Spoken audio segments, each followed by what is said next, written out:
qui avait et qui était malheureusement, qui rencontrait la crédibilité, enfin du moins beaucoup de gens y croyaient, de quelque chose qui aurait été fabriqué, jusque-là il n'y avait pas de preuve. Là ce qu'apporte, ce que dit Luc Montagnier, c'est intéressant. Moi je suis incapable de dire si c'est effectivement la bonne hypothèse, mais en tout cas il y a une hypothèse. Mais avant on n'était pas dans le déni puisqu'il n'y avait pas de choses précises. Si, on était dans le déni de dire que ça venait de la Chine. On était dans le déni de dire que c'était un virus parce chinois. que Rappelez-vous des polémiques. Chacun sait que l'épidémie est née en Chine. De là, le traité, après à parler de virus chinois, c'est autre chose. Bah oui, le virus chinois, on parle pas comme ça. Mais que ça vienne de la Chine, personne n'a jamais contesté que ça venait de la Chine. La maladie est née en Chine. Il y a eu un manque de curiosité. Qu'est-ce que, Monsieur Montagnier, Monsieur Montagnier, la parole de elle nous intéresse. Qu'est-ce qu'il faut faire aujourd'hui ? Qu'est-ce qu'il faut faire ? Eh bien, justement, faire l'analyse des séquences. Mais vous les avez faites, vous dites. Mais oui, mais ça change tout le temps, puisque tous les jours, il y a de nouveaux patients infectés. Donc, on doit suivre, si vous voulez, l'évolution génétique du virus par des prélèvements, donc des isolements de virus de patients, et faire le séquençage de ces virus. Et si ma prédiction est exacte, on va trouver de plus en plus de virus mutants, inactivés, et bien sûr, ça doit être lié, si mon hypothèse est exacte, à la perte des pouvoirs pathogènes de ce virus. Donc, les conséquences graves de l'infection vont disparaître. Donc vous parlez là d'hypothèse, d'ailleurs, comme tous les scientifiques. Tout ce que vous nous dites ce matin, c'est forcément une hypothèse. Mais c'est quand même basé sur une mesure d'évolution. On a des mesures du mois de mars, du mois de janvier. Donc c'est des évolutions rapides. L'analyse que vous avez faite sur le virus lui-même, c'est un travail très long à faire, très difficile ? Non, l'analyse informatique est pas difficile. Mais alors pourquoi d'autres ne l'ont pas faite alors ? Ça va venir, je pense. C'est pas parce que personne n'a mentionné pour l'instant, c'est une découverte de nous-mêmes d'ailleurs. C'est vous qui l'avez découvert. C'est nous qui l'avons découvert. D'accord. Et en principe, si nous avons raison, ça va augmenter. Le nombre de virus mutants va augmenter plus le temps passe. Si j'ai bien compris votre raisonnement, vous nous avez dit d'ailleurs dans une très jolie phrase que la nature aimait l'harmonie. Oui. Et donc dans votre raisonnement, ce virus-là va se défaire assez rapidement, si je comprends. Exactement. Il va perdre ses séquences. Mais rapidement, ça veut dire quoi rapidement ? Pour vous, rapidement, c'est quoi ? C'est en mois, c'est en année ? Au fur et à mesure des transmissions. Hein. C'est pour ça que l'épidémie nous apprend. Évidemment, il est regrettable qu'il y ait cette épidémie. Donc il faut par tous les moyens, vous posez la question, par tous les moyens connus, il faut empêcher qu'elle se progresse. Mais aux États-Unis, là, c'est une véritable explosion.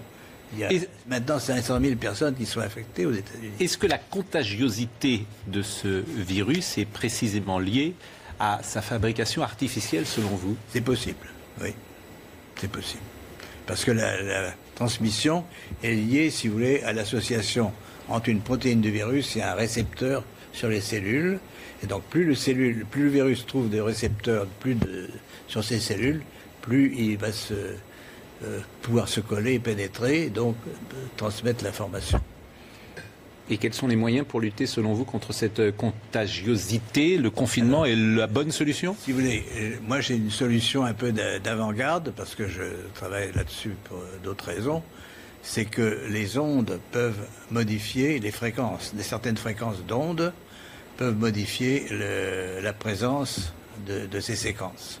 Comme elles sont étrangères, peut-être on va pouvoir les distinguer du reste du coronavirus et les détruire d'une façon sélective.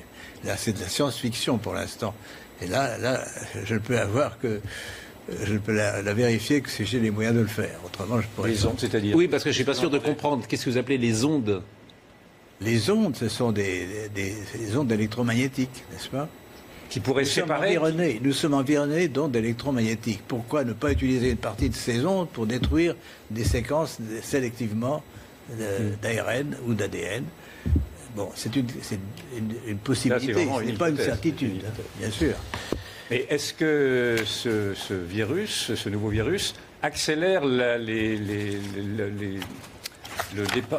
défenses immunitaires, pardon, je n'arrive pas à trouver le mot, accélère le fait que nous n'ayons plus les défenses immunitaires susceptibles de nous défendre, ou est-ce que ça n'a pas de rapport? Est-ce que cela éradique les défenses immunitaires ou pas? Alors, effectivement, moi je pense, si vous voulez, qu'on vit dans un environnement très différent de celui de nos ancêtres, et sans se rendre compte, enfin, on adore les ondes, on communique par les ondes tout le temps, n'est-ce pas? Mais il y a des projets encore de plus en plus importants pour que ces ondes soient encore plus autour de nous.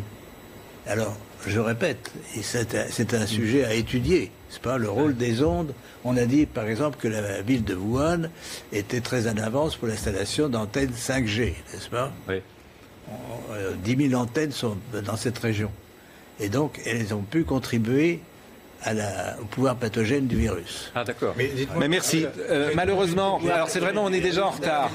On est déjà en retard. Mais J'ai vu. Là, est-ce qu'on peut avoir 5 minutes de plus? Je le demande d'ailleurs à Marine Lançon et peut-être à notre ami Jean-Marc Morandini. Est-ce qu'on peut exceptionnellement déborder un peu? Parce que c'est vrai que ce que vous nous dites est si important dans cette séquence. Parce que je lis là dans le...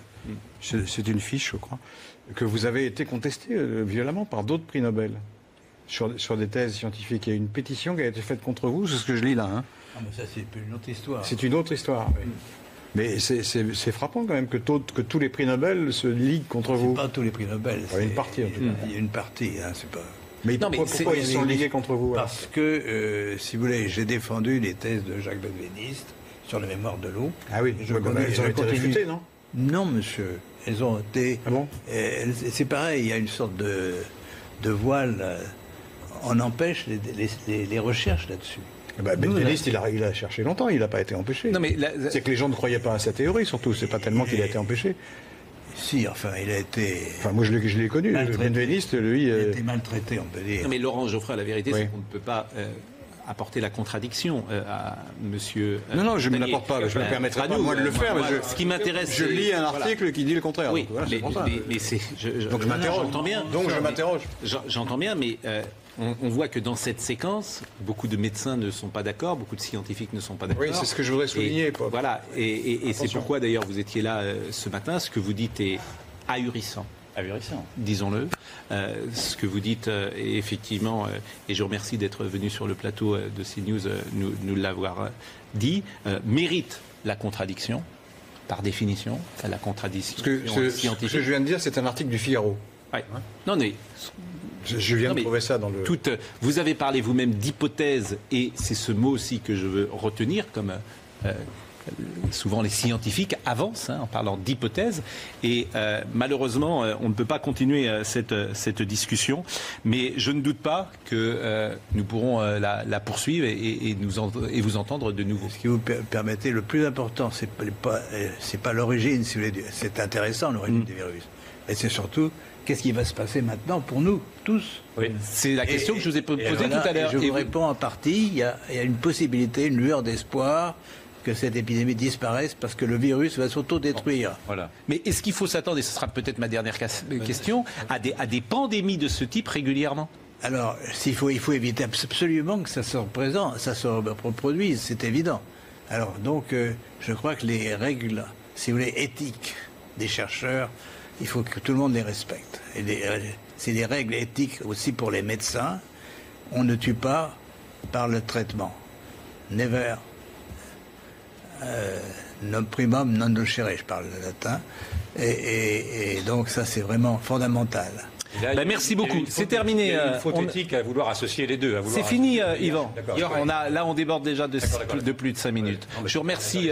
Merci à vous de m'avoir. Mais bien sûr, c'est absolument passionnant. Votre question, vous l'avez posée. C'était quoi votre question que vous disiez? Est-ce qu'il y a une erreur éthique à avoir voulu associer le Covid au VIH? Je crois. C'était important, effectivement, d'entendre votre réponse. Vraiment, merci beaucoup, Monsieur Montagnier. Je vous remercie grandement. Merci à Marine Lançon. Merci à Annalisa Capellini qui était avec nous aujourd'hui. Merci à Stéphane Gallardo qui était à la réalisation, à Rémi, à Guillaume. Pardon pour ceux que nous devions recevoir dans ces dernières parties de l'émission, mais elle a été chamboulée. Merci vraiment à tous. Rendez-vous lundi. Merci, Monsieur Montagnier. Et que Jean-Marc Morandini me pardonne pour ces quelques minutes de débord.